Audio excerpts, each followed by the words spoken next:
What's up, everybody? Welcome to Kinda Funny Games Daily for Tuesday, May 22nd, 2018. I'm one of your hosts, Greg Miller, alongside the busiest lady in the business, Andrea Renee. What's good, Greg?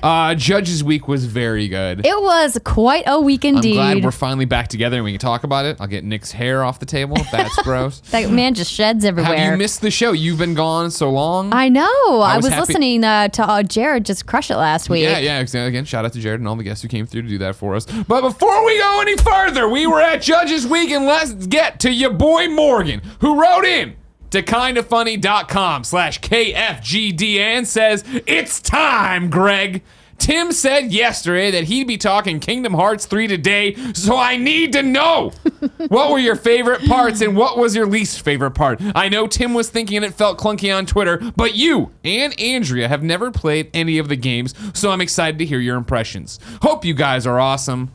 Nope. Hope you guys have an awesome Tuesday, and congratulations, Alexa Ray Korea, for a new gig at Nintendo. She announced it publicly this morning. Yeah. Yay, congrats. So that's why she had to leave What's Good. It was a secret that it was hard for us to keep because everyone was like, "Why would you leave What's Good?" And we're like, "Not very many things are better than What's Good games." It's true. But Nintendo, that's up there. Working for Nintendo. Come on out here. Take the hot seat. You can take it. I'll take the cool new mic.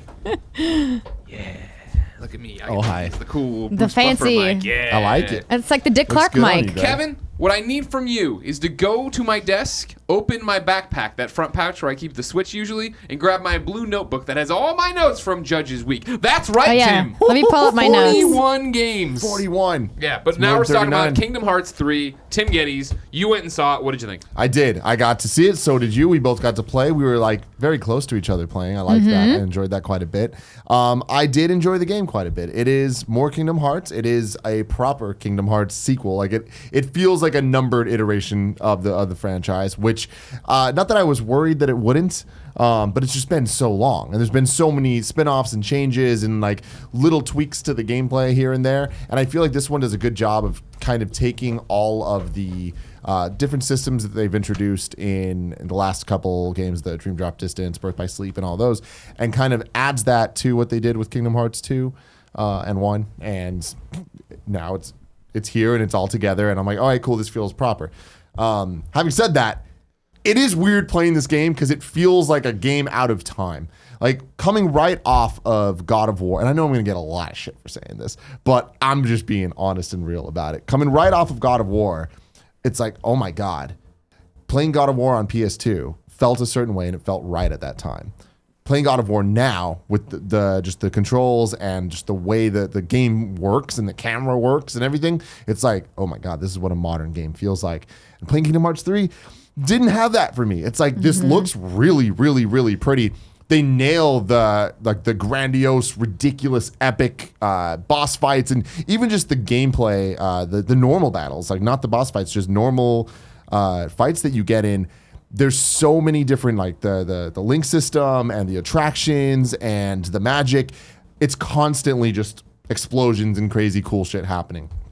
And I feel like Kingdom Hearts 2 is really when it started turning more like quick time eventy, where you'd be doing your normal combat, and then all of a sudden like you'd build up to get that big final like cinematic thing, cutscene that plays that like fucks everybody up. I feel like Kingdom Hearts 3 is essentially just that over and over and over and over, which is cool. But yeah, so I have to give a shout out to Kim Wallace from Game Informer. She and I shared a station because she is very much a Kingdom Hearts fangirl / expert in that franchise. And so I was like, Kim, will you share a station with me? Because I was coming into Kingdom Hearts completely fresh. Having never played it, only heard Alexa Ray talk about it, which, by the way, if you are a Kingdom Hearts fan and you're new to the franchise and you want the definitive way to play the Kingdom Hearts franchise to get caught up and ready to play Kingdom Hearts 3, we have that video at youtube.com/what'sgoodgames, narrated by Alexa Ray herself. So, Kim was really helpful in kind of like explaining, because as somebody, you were coming in simple. I had no idea what was going on. Obviously, I recognized all the Disney characters. Playing with the Toy Story characters, not playable, but doing scenes with them was really fun and really nostalgic.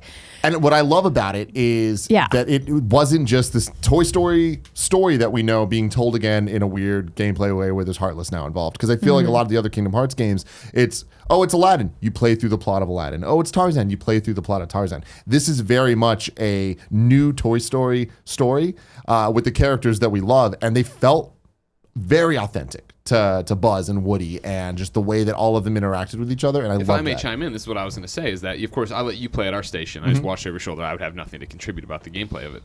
But what I was telling you when you took a break was the fact that when Buzz at one point turns to Woody, and Woody's like, I gotta go, I gotta do this, and he's like, are you with me? And Buzz is like, of course I'm with you. I like teared up, and I was like, damn, I didn't care about Toy Story that much, but I was like, that was a good moment.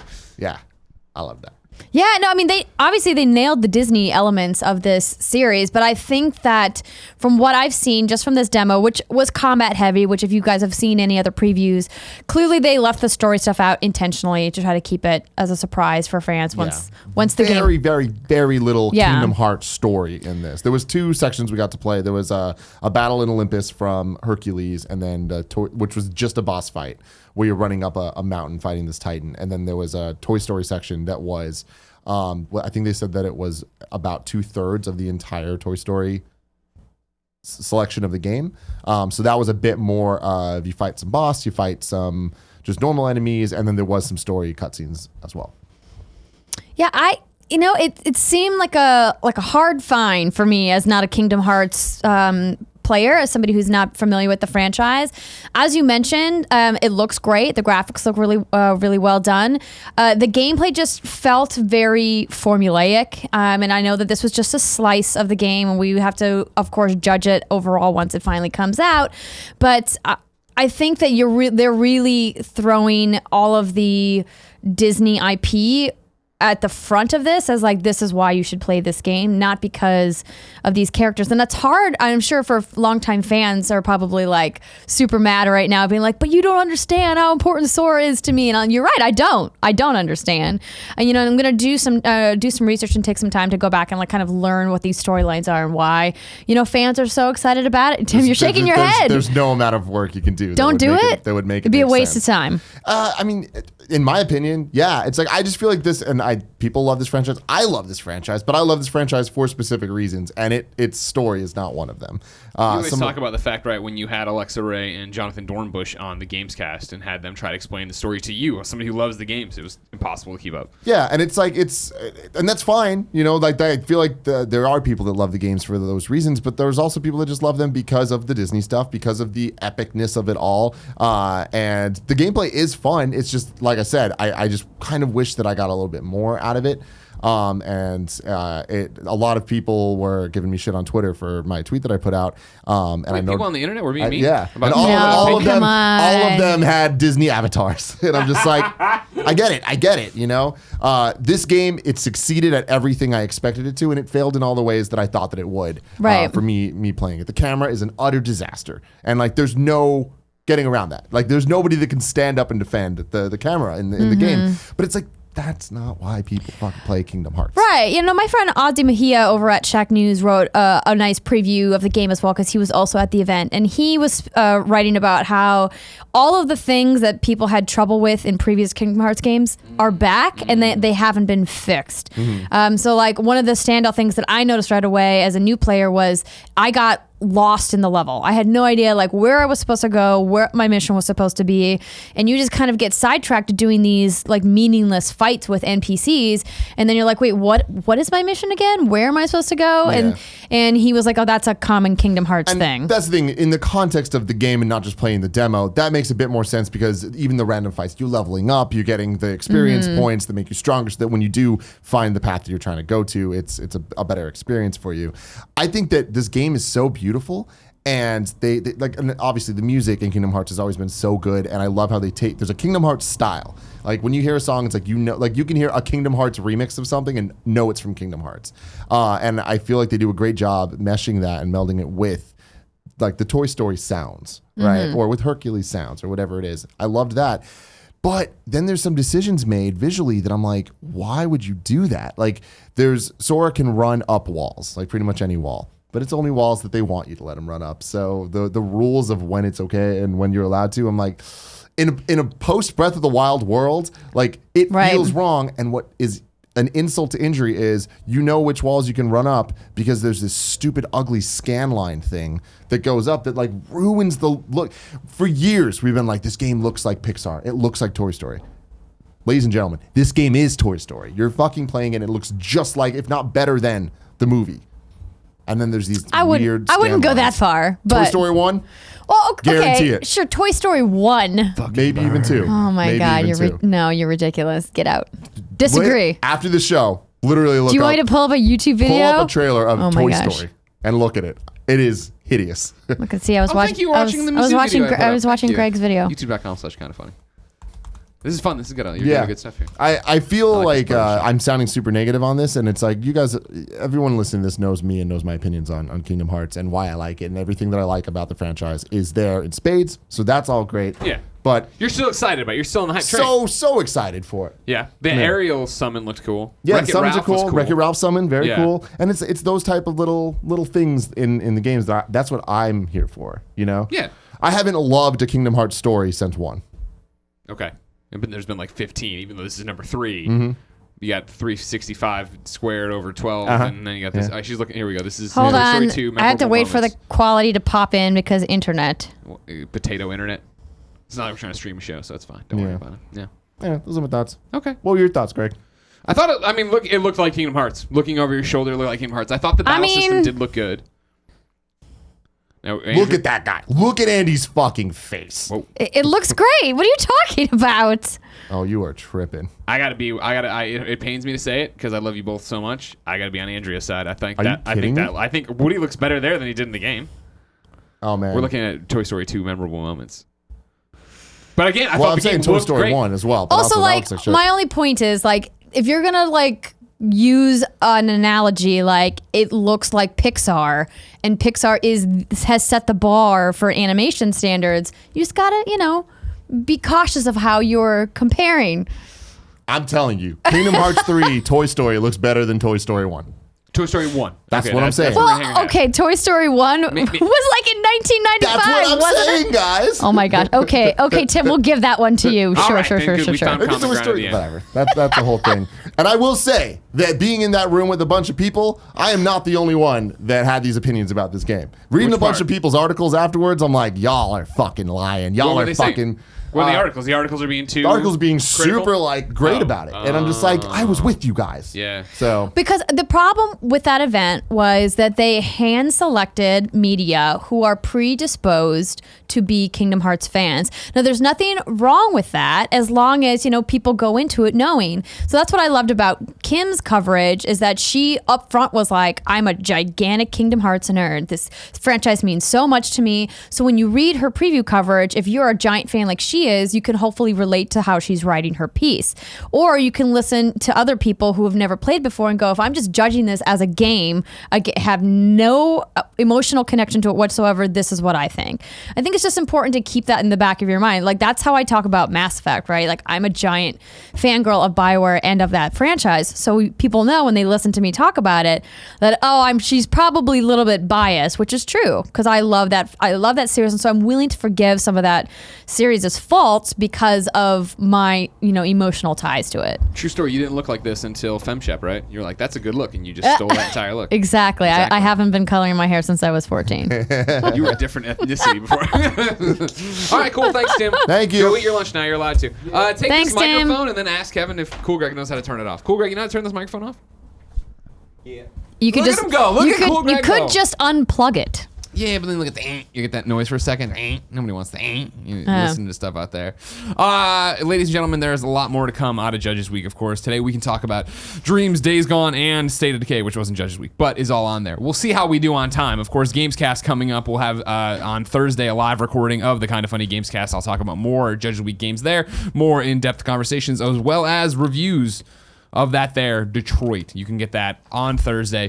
Patreon.com/kindafunnygames. Watch it, record it live, or Patreon.com/kindafunnygames. You can get it Friday, or wait for it to be free on YouTube.com/kindafunnygames the following Monday. But I digress. None of that matters because this is Kinda Funny Games Daily. Each and every weekday on a variety of platforms, we run you through the nerdy video game news you need to know about. If you like that, be part of the show at kindafunny.com/KFGD. Then watch the show live on twitch.tv/kindoffunnygames. If you're watching us record it live as we record it, be part of the show and correct us at kindoffunny.com/you're wrong. Keep us honest. Set the record straight so everybody gets the real truth later on youtube.com/kindoffunnygames or on podcast services around the globe.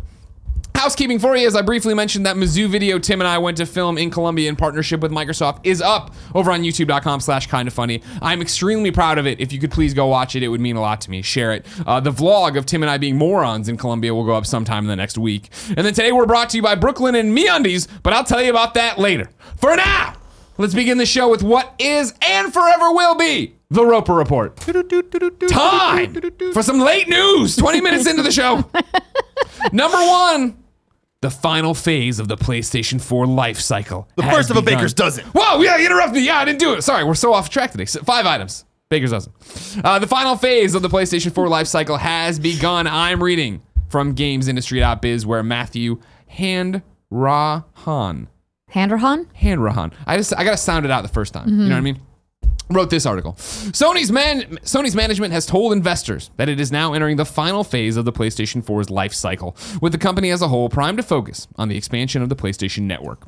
According to statements from the Wall Street Journal reporter Takahashi Mochizuki, who attended the event, Sony Interactive Entertainment's John Codera said that PlayStation 4 was entering the final phase of its life cycle, with unit sales set to decline from here on. In an official statement about the strategy, Sony emphasized the importance of expanding the audience for PlayStation Network, which is annual sales exceeding 1 trillion yen and more than 80 million MAUs. Key metrics used to measure progress will be frequency of logins and time spent per session, while Sony also said it aims to increase the subscriber numbers for PlayStation Plus. Codera said that Sony would be investing in more exclusive games for PlayStation platforms, including both new IP and refreshing existing IPs. However, he described the period leading up to March 2021 as a time for SIE to crouch down while preparing for more growth after that point. PlayStation VR was given a more measured appraisal, with Codera stating that VR's growth is below market expectations. Andrea, what's it all mean? I mean, it means everything that we've already been talking about for the past couple of months. But they're finally saying it, right? That it's time to wind down this PlayStation 4 life cycle. They can't sell like this forever. No, I mean, they've had a great generation. They have not only, really outpaced the competitors for hardware, but they've brought a fantastic lineup of software as well. It's been a great 5 years now almost for PlayStation, because it launched in the fall of 2013. Yeah. So it's exciting.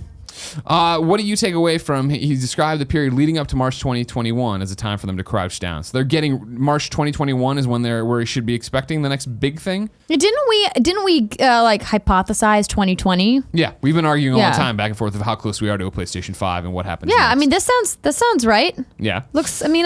I'm excited. Let's see some new stuff. Yeah.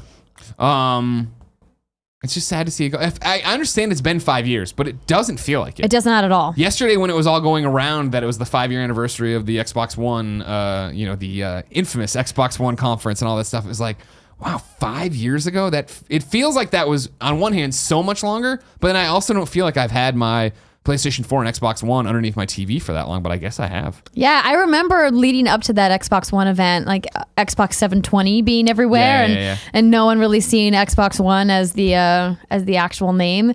But I think this is, cool. I mean, it's what's to be expected, right? We've talked about it. What they're about to crack 80 million units of the PlayStation 4 moved, and clearly that momentum has to stop at some point. I think PlayStation 4 Pro definitely gave them a boost in the arm of all right, here's a reason to buy another console. If you've usually, if you've already sold through and the console's working fine, you're not going to get somebody else on the hook for it. But give you a slightly better one, a little bit more horsepower, you get out there and get it. I think that they still have enough momentum to hit the 100 million mark before the end of the cycle. Because if you think about it, in the transition into the new generation, there's still a large swath of consumers who are still buying the current gen because the new generation is just too expensive, and the current gen is still just as good. Think about how many people are still playing their PS3s, and we're now 4.5 years, almost 5 years into the current life cycle. So yeah, it'll be interesting.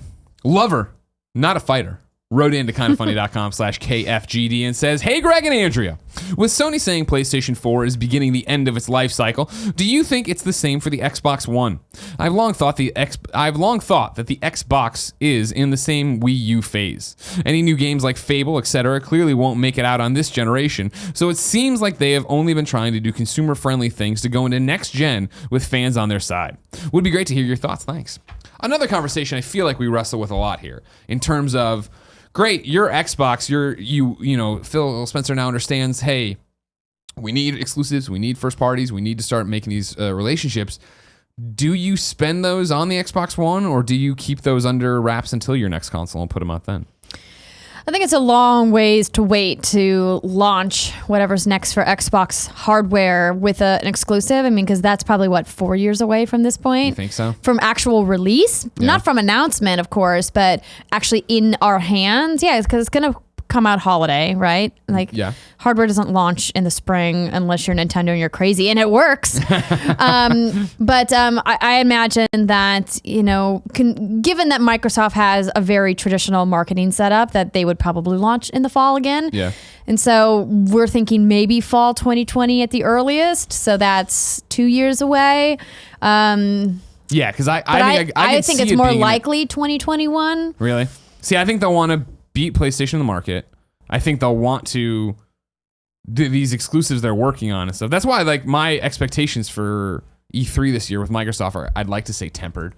Not that I don't think they're going to have anything, but I'm not expecting it's Halo and it's Gears and it's like all these major things. I think you'll get one of those. One of the main tent poles. Hey, here we go. I mean, we need one, right? Exactly, because you have to give someone a bone with the Xbox One right now in terms of hey. You can't go. I think 2020 is not that far off. I think an announcement in 2019 or some kind of tease at the end of the year 2019, and then release in 2020. But you can't let it go for 2 holiday seasons without having any game, right? You can't rely on State of Decay and Sea of Thieves and maybe Crackdown if that ever comes out. You need to have something in there so that it's not people with a bad taste in their mouth that they bought this machine for these Xbox exclusives, but they're getting pushed to 2020 because it's not the exact. I mean, Lover Not a Fighter brings up that they're in a Wii U kind of situation, right? Where Breath of the Wild was supposed to be, and it did come to Wii U, but that was a Switch game, and it just got pushed that way because they knew they had to.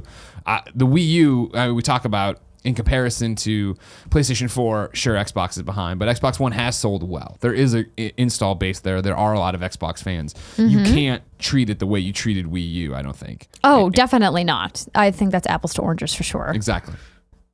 Well, all right then. We'll see, everybody. Cool, Greg. When's Xbox 2 coming out? Nah, he's got nothing. Number 2.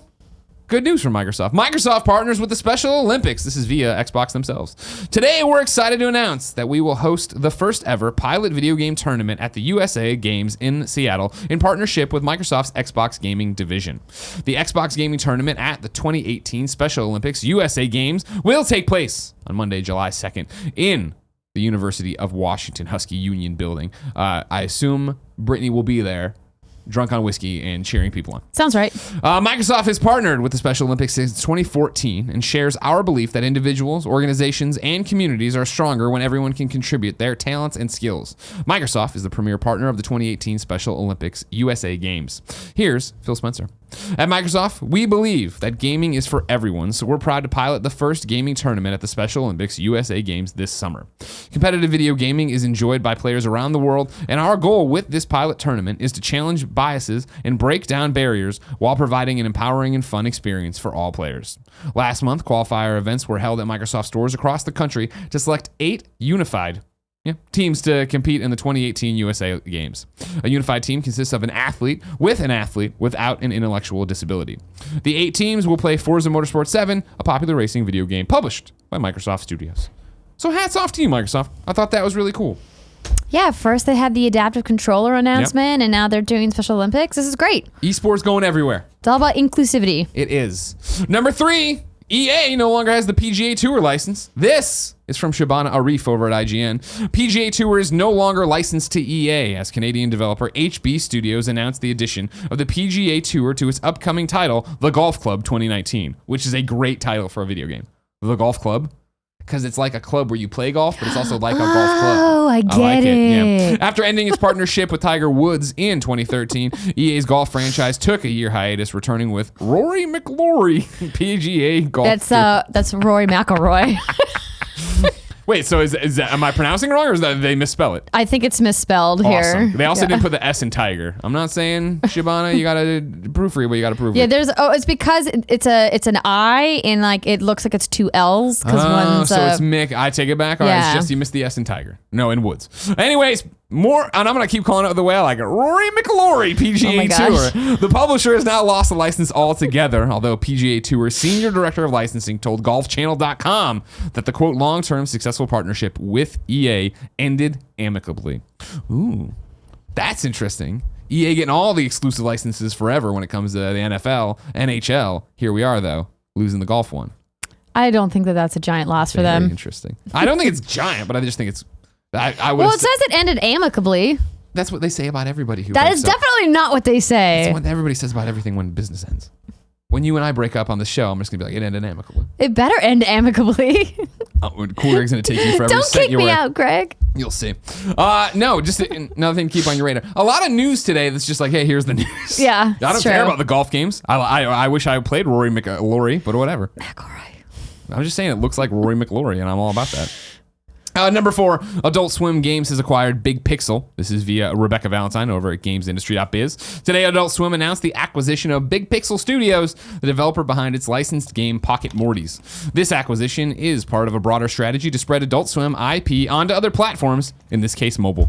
Everyone wants to be on your phone. Yep. I remember Pocket Mortys actually having people liking it. People actually liked Pocket Mortys. So that's why I got a shout out here. I feel like anything that Rick and Justin Morty. Roiland does, people like. Yeah. He's a talented guy. I still haven't played the Rick and Morty PlayStation VR game, but I saw there was problems with it because on the subreddit, somebody popped in and was like, the developer popped in like, hey, we're seeing all your comments and concerns about this. We're on it. Okay. But I'm going to play it eventually because I fucking loved the other one so much.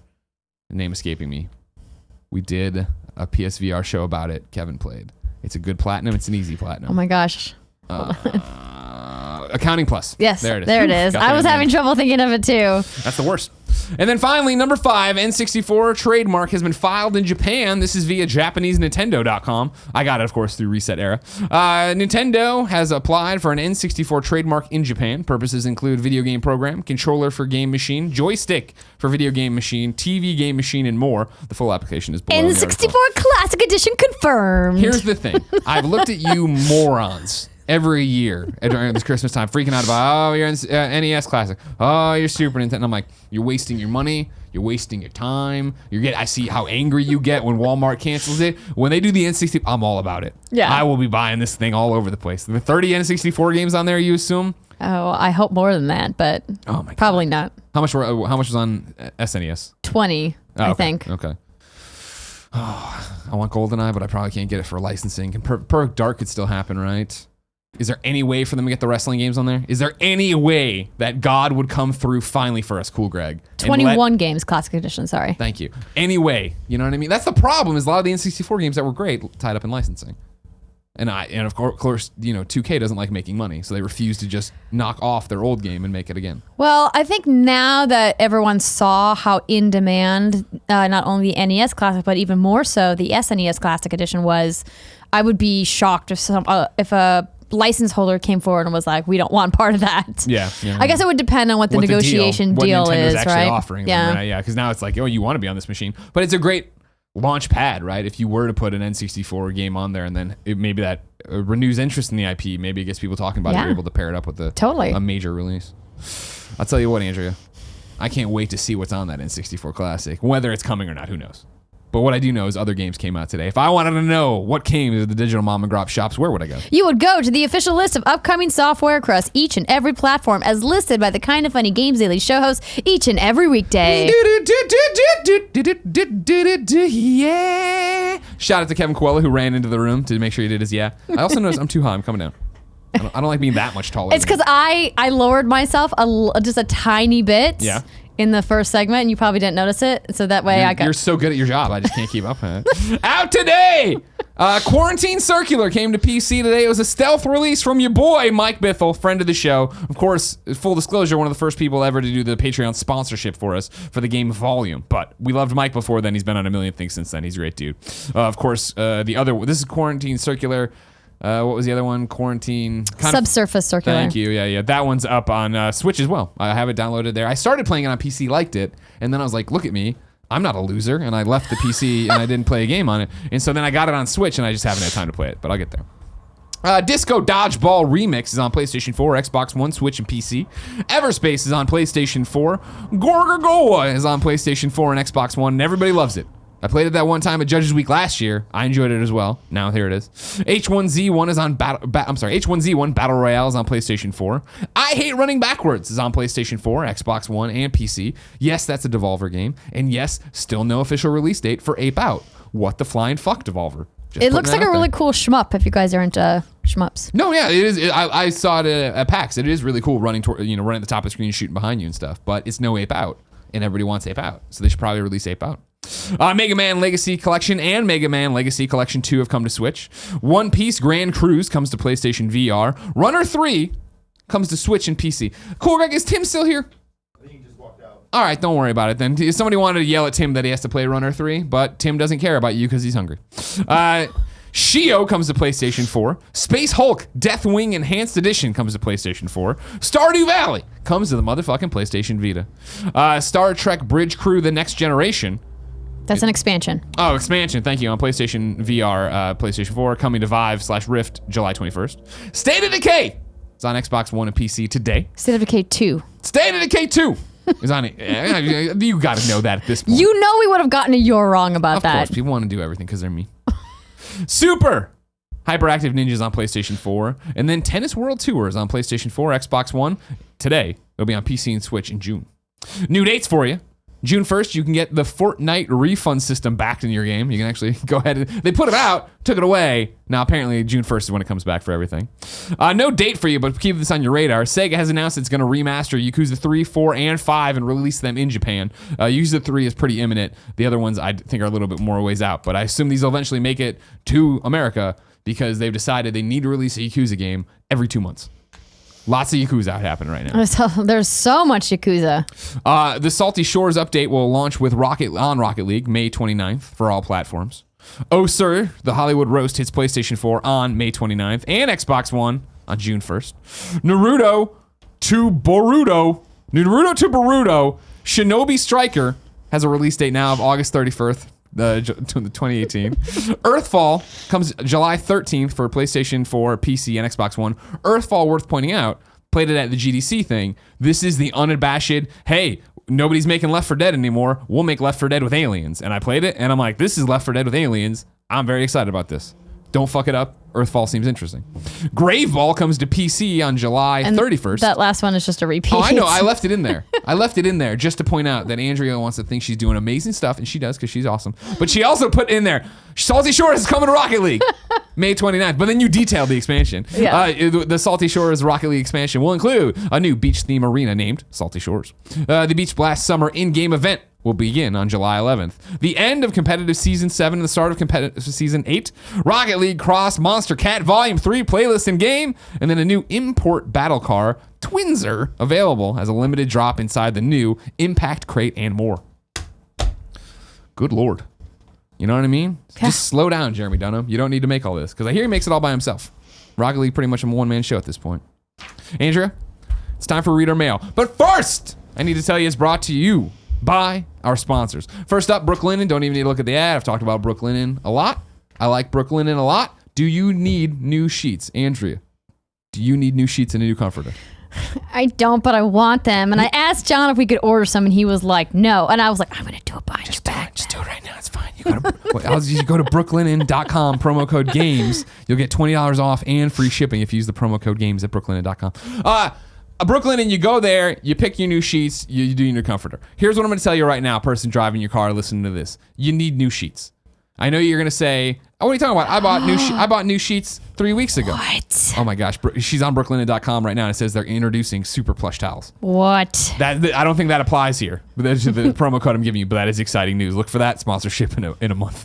But what I'm telling you, person driving your cars, you do need new sheets. You bought sheets 2 or 3 years ago. They're gross now. They've been worn out. You probably don't wash them enough. Cool, Ray, you wash your sheets enough? That's gross, but that's what I'm saying. Go to brooklinen.com, get new sheets. They're the most comfortable sheets without big markup. You right now, ladies and gentlemen, can go to brooklinen.com, use the promo code GAMES, and get $20 off and free shipping, along with a risk-free 60-night satisfaction guarantee. That's brooklinen.com, promo code GAMES, BROOKLINEN.com, promo code GAMES. Again, Brooklinen, these are the best sheets ever. You go there, you click on the buttons, you see the color combinations, you set it up. You look like you have your life together. Have your life together in the sheets. Next sponsor, MeUndies. I don't know how many times I got to show you my underwear, but apparently a lot. As you know, I only wear MeUndies. Today, purple. Nope. Purple band. Black undies. What is left to say about MeUndies, ladies and gentlemen? I threw away all my other underwear when I bought my first set of MeUndies. And then I bought more because I needed more underwear than just the one set, but I digress. They're soft. They're comfortable. They're shipped straight to you. You don't like them, you just tell them you didn't like them, they give you your money back. Well, there's no reason not to do this. Do you believe in me and the authenticity of Greg Miller? I'm telling you, then just do this and try the underwear. Again, you're probably saying, Greg, I don't need new underwear. As somebody who for many years has worn underwear with holes in the crotch, you do. They might be getting the job done right now of keeping your skin from your jeans, but they could be better. And that's what MeUndies is all about. All right? Softest underwear I've ever had. Ship them to your door. If I'm lying, I'm dying. This is your chance to try me. Try me. Try the lies of the dies. Go to MeUndies.com/GamesDaily. You get 20% off your first pair, free shipping, and a 100% satisfaction guarantee. That's MeUndies.com/GamesDaily. Andrea. Yes, Greg. Because you're the cream of the crop. Oh, thanks. You put out a tweet before this episode of Games Daily and said, hey, guess what? We can talk about a lot of stuff. You said State of Decay. You said Days Gone. You and I talked privately about Dreams. Dreams is the same demo we saw at PSX, so we touched it this time, but it's just more Dreams. But if you go watch the Gamescast where we talk about that. Yeah, and some people had mentioned on Twitter that they were hoping we were going to talk about Dreams, but it was really almost in its entirety it was the exact same thing as the behind closed doors thing of like, cool, and now you can, but we got to do it. And it was like, okay, but it was very much like, do this, do that. Yeah, it's still, cool. It still looks super cool. Yeah. Want to play it with it for a long time. I'm going to start you with State of Decay, okay? Okay. First off, how much State of Decay have you played? About 4 hours. Okay. 5 hours maybe. How are you finding it? So, I'm finding it interesting. Yeah. I'm liking it better than when I played it at the preview event. Good. It has a real nice addictive gameplay loop, but man, is it so broken. Yeah, still. Yeah. And like that's super frustrating because I feel like it could be really fun, but like the tiny little frustrations just keep happening. For example, whenever I have to run back to my base to drop off rucksacks or whatever. Right. Because again, if you're a State of Decay 1 player like myself, State of Decay 2 makes things harder. Because I think they want it to be even more of a, hey, it's a zombie survival world. So now with rucksacks, you can't drop them at outposts. You have to take them back to home base. Which is super annoying. Because like they encumber you so easily, and encumbrance is just a video game mechanic that I despise. Yeah. But I get that it's part of like the whole survival shtick. Kevin's coming over here to talk. Kevin nodded at you, and I was like, that's right. I gave Kevin a code for State of Decay. Have you been playing State of Decay 2? Yeah, I've played a couple days, and boy, do I love it. Yeah? Holy shit. Yeah. Okay. Cool, Greg, is his microphone on? Okay. I said I played a couple days, but I fucking loved it. Right. It's one of those things where I was like, oh man, there is no reason why I should like this game. What is fun about making 3 trips? No, I'm in the same boat. Yeah. But I'm actually like kind of addicted to it, and I don't understand why. It was. Being said, Sorry, go on. my like favorite dude died, and I shut off the Xbox, just immediately turned it off, and I was like, maybe someday I'll turn it back on and he'll still be alive. I don't know. State of Decay, a game Permadeath. of permadeath. If you build up these characters, as you play through and you run more, your cardio builds up. Eventually, you hit all the stars. You get to specialize, give you a super skill. You go through and you make these characters better and better and better. But then The game can turn in an instant where everything's fine, and then all of a sudden you're overwhelmed. I don't know why. Like, it was like, hey, go into this house and talk to these people who stole this lady's medicine. And it was like, all right, I'm going to try to be diplomatic because I want to get everyone on my team eventually. Yeah. And like, they were like, oh yeah, take the bag. Pick up the bag. They start shooting at me. Yeah. I run outside. I have a health, what do they call it? Rucksack? Rucksack. Yeah. And so I break it apart, take the health, and I'm like, all right, I'm up to like 60%. And I've got like a couple, like, I've got a gun on me. I'll go in there. I'll try to kill him. No, I'll run out. you should have just dumb. ran. But it was so far away from home base. Yeah. Oh, but at least you could have gotten to a place where you could have found some extra medicine or No, something. yeah, I know. I fucked up. It's my fault. No, Kevin, And that's so how sad. it happens, right? Like that. Yeah. I mean, for me playing it, I would say I streamed with MC Fixer last night. Of course, twitch.tv/MC Fixer. Go. You can watch on his YouTube channel. I've probably put 8 to 10 hours in. And I'm a huge State of Decay fan off State of Decay 1. And it, for me, throughout the weekend playing it, it was very much like, yep, it's more State of Decay. Like, I was going to go and do the thing I really dislike and say, it's lazy. It's not lazy. But some of the houses are the same houses from State of Decay 1. Oh no, like the they're same floor almost plan. they're almost identical. Yeah. And not just from State of Decay 1, but like when you go to these different areas, it's Sure. like it's like the same cookie cutter houses that are in the previous area you were in. And so I was playing it, enjoying it, because it's the same State of Decay gameplay loop of like, all right, cool. There's something intoxicating about going out from your radius of your house and seeing it expand. Here's my house, and then here's these houses I haven't searched. But then as you start searching them, seeing them go dark, right, from their white icon to their dark icon, indicating you've cleaned out everything there. And it feels good to do it. But it was all right, cool, like, I'm out there, and the cars are less plentiful than State of Decay 1. I have this car. It's loaded up with 3 or 4 rucksacks. I'm bringing them back. And it was like the thing of, I'm going to do one more house. And I did it and then came down, and I tried to go around something and beached the car on a rock. And it was like just sitting like reverse gas. I couldn't get it out. I was like, fuck. And then another time I was playing, my Xbox controller just disconnected. So the thing just like, it was like all gas into a wall and it caught on fire. I was like, no! So But the thing frustrating. I was finding is putting the controller down, it was very much like I could put it down and never pick it back up. And that sucks. Because State of Decay 1 was so hooks into me, I can't stop playing this. Whereas this one is, man, this is so much more State of Decay, which is great, but oof, I have this other game. I have Detroit clearly if I'm reviewing it this week, right? I maybe I want to go back and do more stuff there. Or I just got Stay on the Xbox One. Like maybe I want to go try that. Like it's good and it's great, and just as somebody who really, really loved it, I just feel like, okay. And then the big problem I have is that playing co-op last night with MC, it is like I haven't run into, I'm playing Xbox One X at home. I haven't run into the major bugs of like things before, things not appearing and all that jazz. On playing co-op with him, jumping into his world, ugh. Like I was running around his house and like nothing was built. And I was like, how long you been playing? He's like 4 hours. I'm like, huh. And I'm like, hey, come up. I want to make sure you have the same house layout as I do. And he's like, and I was just standing there. I'm like, is that where I'm supposed to resupply all my stuff? And he's like, yeah, don't you see it? And it's just a blank wall. No, and I'm it like, happened to me. I can't do anything. Yeah, here. the rucksack drop off would Yeah. pop in and out, and I'd be standing there, and it would just pop back in, and it would like move my character off to the Yeah. side. Like to me, is as much fun as I'm having, I have to say that the amount of bugs is simply unacceptable. It's unacceptable. It's Andrea. 2018. They've been working on this game for a couple of years. It's supposed to be a tentpole Microsoft first party exclusive. I don't care about the fun part. I have to say that like the bugs are just unacceptable, and it's super frustrating. I just don't understand why they couldn't fix these things. Kevin Coelho from Are you the playing press pool. multiplayer or? Are you No, playing- I'm playing alone. That's so interesting. I haven't had any issues. Yeah. I mean, like no big issues. Every time I go to my base, the gate that closes it is perpetually open, but I can't open it. I have to hit the open button, and then the gate pops back in. Yeah, The that texture happens to pops me a back lot. That in, happens to me a and lot. then it opens again. I've had the car disappear. I've had environments pop in and pop out. Yeah. I've had zombies that I was fighting just disappear. Like it's like they are plentiful, and like I know that there's a lot of games that have bugs, and we all tolerate bugs to a certain degree, but these are happening on a very consistent, frequent basis. That's so weird because I'm not getting that all. I had one bug where I was walking up and there was like a hill and there was like a zombie just kind of floating in the sky, and I was like, that's weird. Yeah.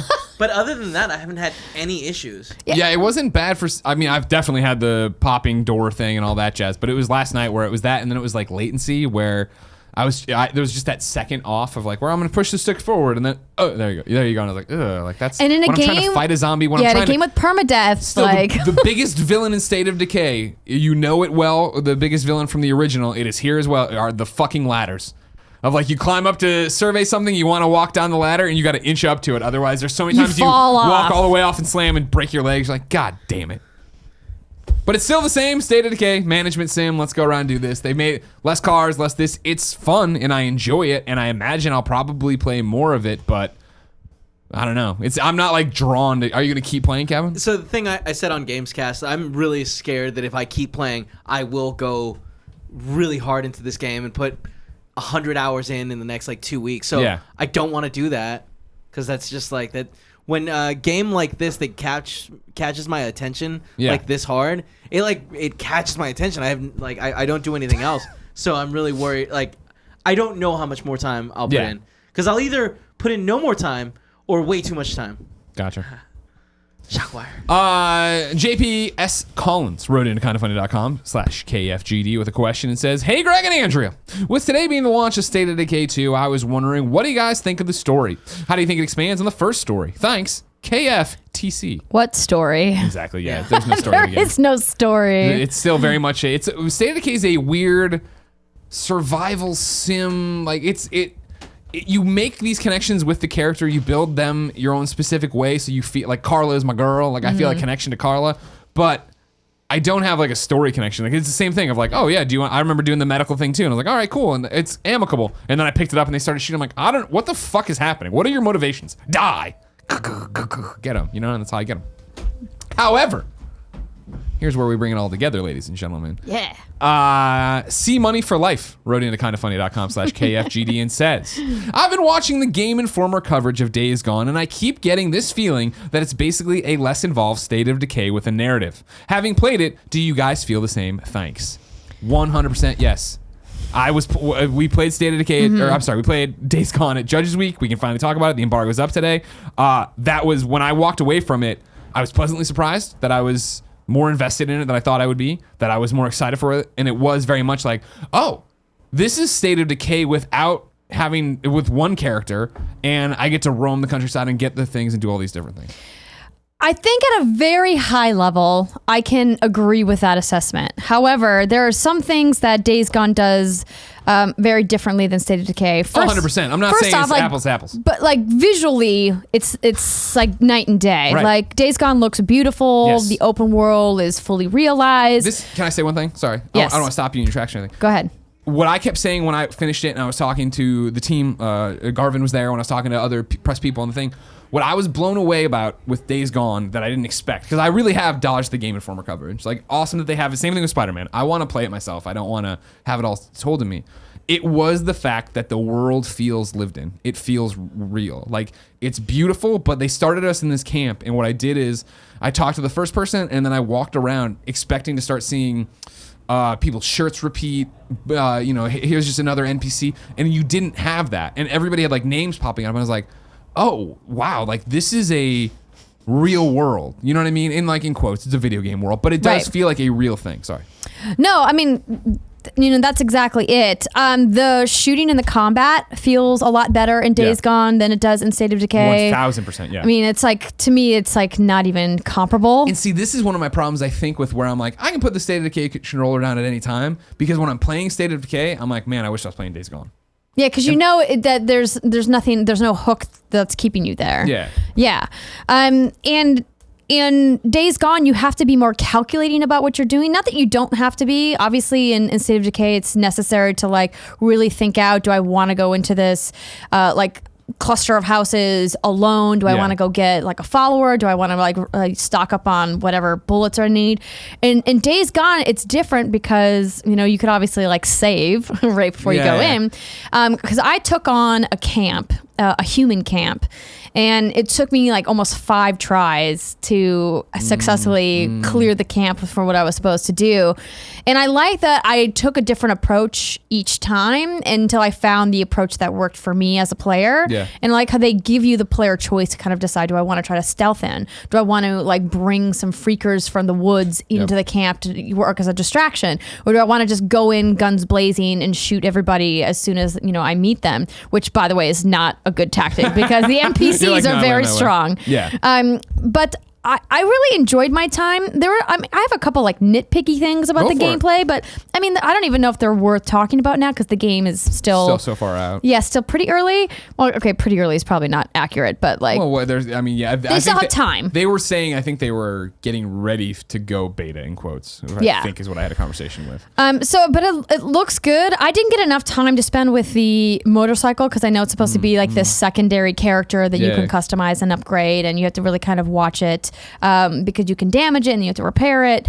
Gas is a problem, and this is Yeah. that for me. I went the opposite, where I went and did a mission. I looked around the camp, went and did a mission, and then I had a 20-minute demo. I'm not sure if that's what you were supposed to. That's do. exactly what I had to. Not And so- enough time. And so then it was totally like, I just want to see this world. I just want to fuck around. And I just rode off with the motorcycle. So I got time with it where it was like watching the gas tick down and being like, fuck. And then it was like, I'm not seeing gas. Like gas isn't plentiful. Like it's not just all over the place. So it was like doubling back to a tow truck that I had seen earlier, getting some out of there, keep going. But there was like, then it was what I appreciate so much of a great open world of the environment starts telling me the story and what's going on. And there was one where I'm driving, and as I got closer and closer, I stopped because there was like a trip wire in the road. And so I went over to it and I cut it with my knife rather than do it. And sure enough, 2 dudes ran out with guns trying to hold me up. And so then I engaged them, take You them murdered down. them. Yeah, of course I did. Took their stuff, went, and then I was like, I'm gonna take this dirt path up. And I just went up this hill and got up to where there was 2 more dudes that freaked out when I got there. We got in a gunfight, and it turned out they were looking down, afraid to approach a horde. And so when we started doing it, that alerted the horde. So I was fighting them, killed them, and I was like, great. And then it was like, "Wah!" And like people started coming over the sides of the hill because they'd heard the gunshots and doing it. And then it was, I went through a tunnel. I needed gas, so I got off the bike and started looking through, and just a random tunnel in a random part of the map. And I opened a door, and there's a dude who just had hung himself in there. It was like, or hanged himself in there. And it was just like, this is cool that it just doesn't feel like everything feels like it's here with purpose. Like something happened. Like this, Right. This is here because somebody left it that way. Because of that, I think I'm going to have a hard time playing this game because it feels too scary is one word you could put it. Like it's just tense. It feels too fucking depressing. Yeah. Like that's the hard thing I have about zombie games, at least in a game like Dead Rising. It's like so over the top and cartoonish that you can kind of like write off the fact that it's like the apocalypse and a bunch of people are dead and you have all these monsters you're fighting. In State of Decay, like it's so janky that it's really hard to take some of the storylines seriously as well. And the zombies are the slow shamblers, which I appreciate. But man, in Days Gone, the freakers can open doors. Yeah. Like that's so scary. And the noises they make and like how they're chasing you and they're like screaming at you like 28 Days Later style. Yeah. I don't think I'm going to be able to do it. I think I'm going to have to like watch Brit play or something. And this like, is always the thing of like, it's intense, when too people are intense. like, when are the zombies going to end? And when is another zombie game? Like zombies are my favorite horror movie. So like a zombie game, one that's really well done, like I'm going to be all about. And it seems like that's the case here. And I know it's early and it's 20 minutes.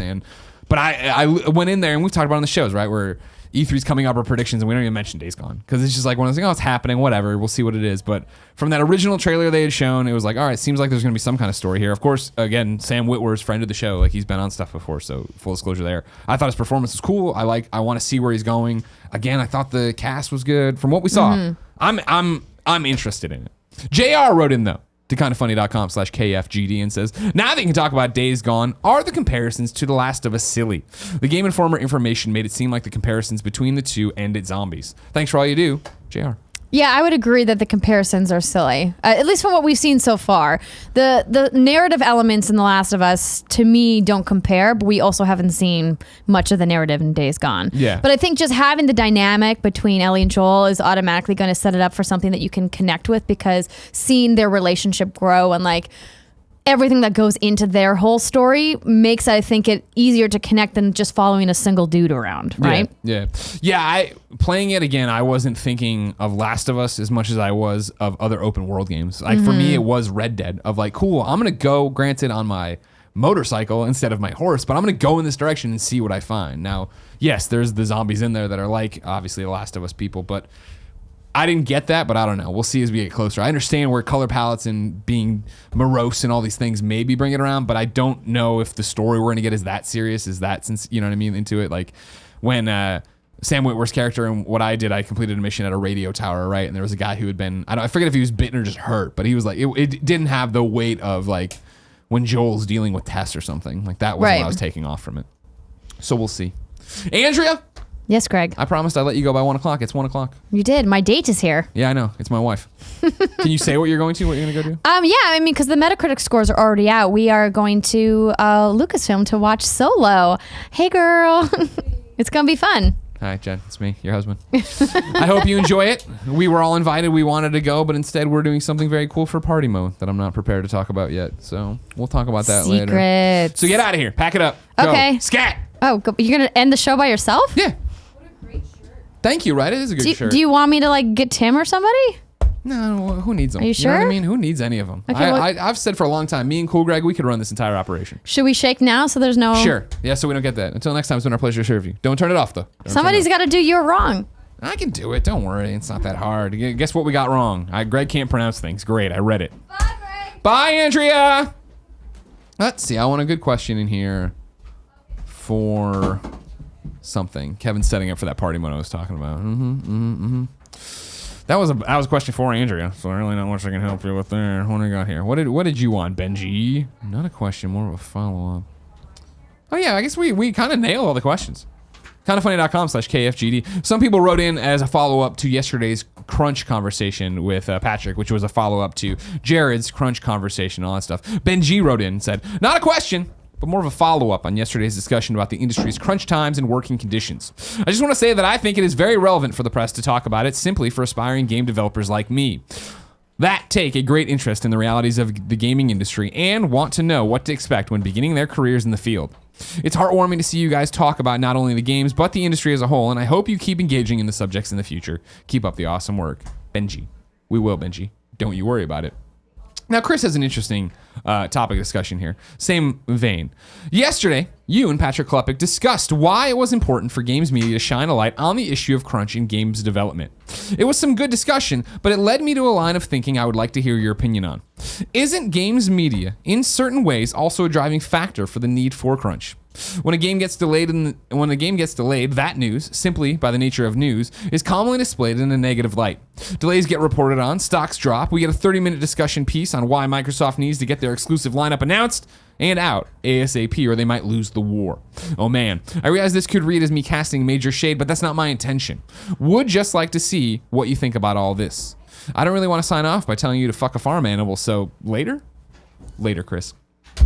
I hear you, Kris. I don't know if that's the case. I think delays are news because people delay. And I think also the fact that look at every game I feel recently, not recently even, but in the last 4 or 5 years, right, that have been, I mean, what? It was Uncharted 4. Remember when that got delayed? Like, that was a great game. We didn't have to worry about it. I think the days of the delays aren't news in terms of bad news, like, oh my God, the game's troubled. I think delays are news in the terms of, oh my God, like I was really looking forward to that and now it sucks that I don't get it in January. I have to wait till the next year.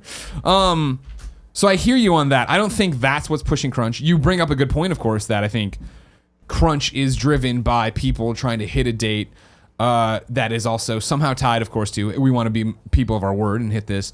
We have shareholders. We told something would hit. We have a fiscal year we need to hit and make progress there. It's a complicated ball of wax. I don't know how much games media plays a role in making crunch a thing. I think if there wasn't games media saying, if you remove the games media from people talking about delays and being upset, and like so much of it, like when I'm sitting here, right, and you're talking about this, Microsoft needs to get their exclusive lineup announced and out ASAP or they might lose the war. I think that's a chicken and the egg thing to an extent, right? That's not me saying that or some version of that isn't me saying it, the audience or Microsoft taking it as Bible truth and then that affecting Microsoft. I think it's us trying to commentate on an industry where there are shareholders and there are fiscal years and there are stocks and there is the reality that there's this gap between Xbox and PlayStation 4. I don't know if we're creating the news as much as commentating on it, if that makes sense. Kevin, that makes sense for you? Yeah. Thanks, Kevin. How's setup coming? I just wanted to test this camera. Just want to test that camera? All right, cool. Time to squad up. And this is where one of you writes into kindafunny.com/KFGD. Give me your name, username, platform of choice, and why you need help in a video game. I read it here. The best friends come and find you, and everybody has a good time playing them games together. Today, Tyler Greek needs help on the PlayStation 4. His PSN name is Irish Greek 30. It's all one word. Irish Greek 30. Hey guys, love Battle Royale, and I'm pumped to get H1Z1, and I'm looking for some people to play the game with. Thanks, Tyler Greek. Everybody on PS4, H1Z1 Battle Royale is free to play. Get it? And then PSN message Irish Greek 30. See if he'll play games with you. Time for You're Wrong. This is where we ask people watching live to go to kindafunny.com/You're Wrong and tell us what we screwed up as we screw it up so we can set the record straight. For everybody watching later on youtube.com/kindafunny games or listening on podcast servers around the globe. What's happening, Andrea? I'm just looking for super glue. Oh, Kevin will have super glue for you. Don't worry. What'd you break? My nail. Broke your nail. No, okay. I'm coming down here now. If you're a YouTube viewer, look. No one's on camera. Weird. Now I'm back. Don't worry. Everything's fine. Don't worry. Opening up the iPad. Hope you're having a good day wherever you are. Maybe it's a good night, you know? I'm not one to judge. Cool, Greg. Am I one to judge? Hell no. Thanks, buddy. Opening up You're Wrong here. Let's see how bad it is today. Okay. I can live with this. All right, here we go.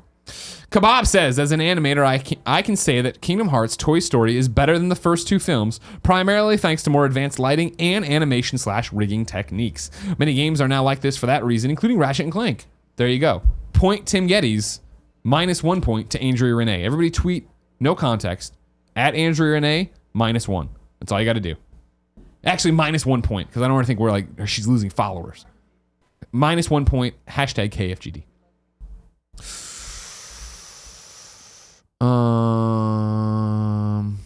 Chapel Zero's trying to argue about rucksacks. I like dropping them off somewhere else. So I don't agree with you, and I'm not going to read that here. Zan Fair says Dragon Ball Fighter Z DLC Pack 2 release date was announced for May 31st. Congratulations on that. Oh, here we go. PD0000. It says on Xbox, or Greg's Xbox stats, he's played State of Decay 2 for 7 hours and 12 minutes to be exact. Thank you. I would also include my preview time, though, which would bring me to, 9 hours? Not that I'm saying, but I'm just saying in terms of why I said 8 to 10. But good to know. Good to know. I thought, I thought I played more over the weekend because you figure, whatever. I'm not arguing the stats. That's how it is.